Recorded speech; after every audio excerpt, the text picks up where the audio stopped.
This is Neil from Oklahoma, my home state.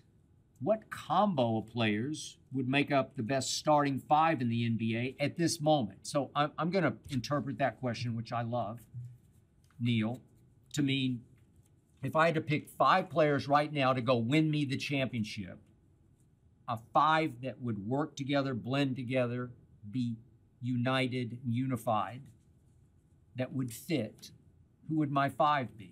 Okay, let's do it. I just mentioned Kevin Durant. He would be number one on my list. Never seen anything like him as a 7-foot mid-range jump shooter.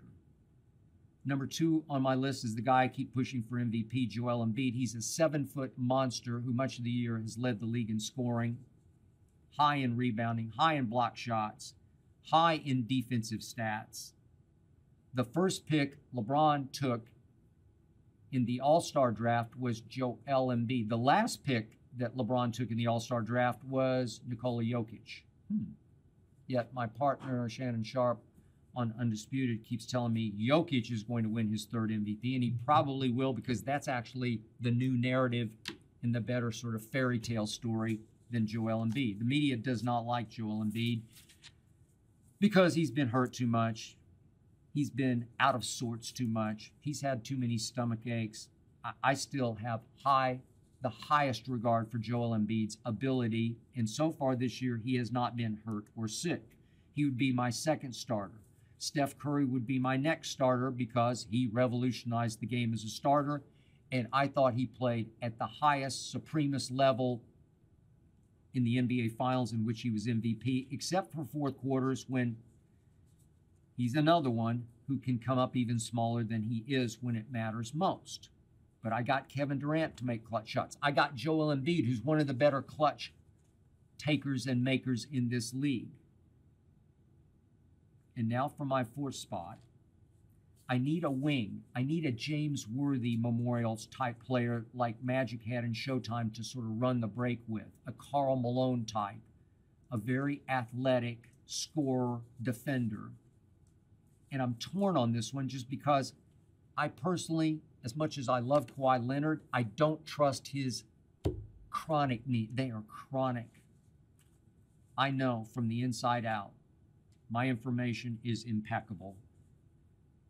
His knees are a problem, and I don't know if they're going to stand up. So far here down the stretch, they have stood up. And if they do, I would have to go Kawhi for this slot. But every time I watch Boston, I know everybody's a Jason Tatum fan. I'm a huge fan of his off the floor as well as on. But the player who scares me the most when I watch Boston is Jaylen Brown. And I would be tempted just on pure health and sort of youth to take Jaylen Brown. But at the moment, if we can agree here that Kawhi is going to be healthy, then Kawhi would take that forward spot for me, that wing spot. And Kawhi used to defend at the highest level. I think he just rests on defense now because he's resting his knees. And that brings me to my point guard. Still the best passer in basketball. Still the highest IQ in basketball. My point guard would be one LeBron James. There, I said it. Shock of shocks. I'm not the biggest LeBron fan. He can be, as you know, a drama king. If I get to coach and I can ask LeBron to cool it on the three-point shots because you're ranked near the bottom of the league in three-point shooting, just distribute, just orchestrate, run the show, and then when needed, play bully ball because nobody can play bully ball better than 6'9", 260-pound LeBron. Look at those shoulders. Looks like he's 22, just physically. So that's my five. KD, Embiid, Steph, Kawhi, and LeBron.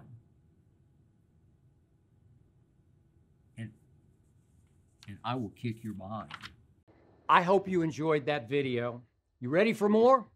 Make sure you click that subscribe button for all the exclusive content from the Skip Bayless Show.